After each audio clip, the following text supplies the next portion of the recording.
Hey, this is Greg, and this is another wild edible and herbal plants video. This is going to be wild edible and herbal plants number 46. In today's episode, we're going to be talking about common mullein, also called lamb's ear. I'm going to be talking about edible and herbal uses, so I got to use both disclaimers.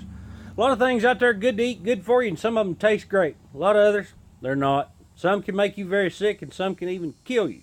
If you're not 100% certain what a plant is, and don't eat it until after you've consulted with a local expert. Now for the medical disclaimer. I am not a doctor nor a master herbalist. I do not diagnose nor treat any illness. If you're suffering from something, don't start a course of treatment until after you've consulted with a doctor or master herbalist. So let's talk about common mullein. Common mullein is an introduced species to the United States. It's native to Europe. It has since spread to every state in the United States and every single province of Canada, including most of the polar regions. Its Latin name is Verbascum thapsus. Thapsus. Verbascum thapsus. All right. Well, I'm going to put the USDA plant guidelines map right here. All righty. Now, common name for this, there's two common names that are prevalent. One is lamb's ear, and one, believe it or not, is cowboy toilet paper.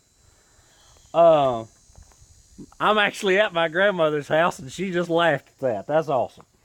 All right, the leaves and the flowers are edible.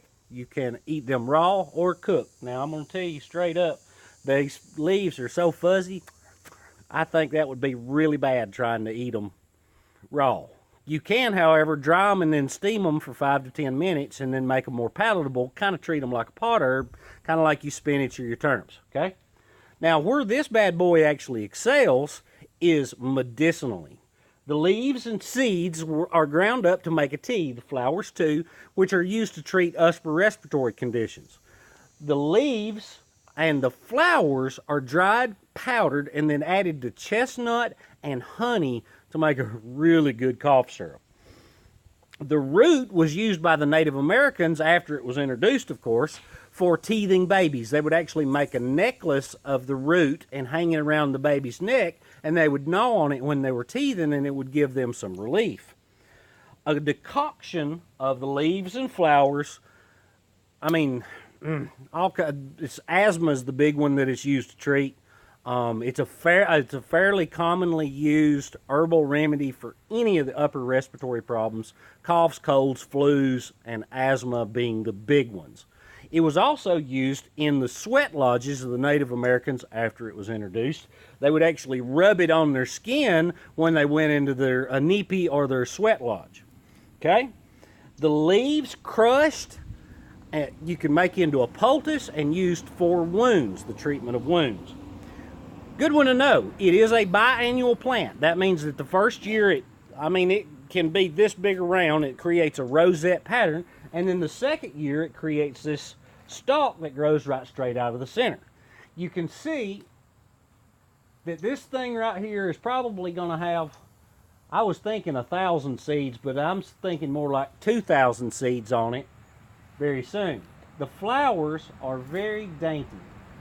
My aunt may be mad at me for this because she's going to harvest this for some of her own medicine. Well,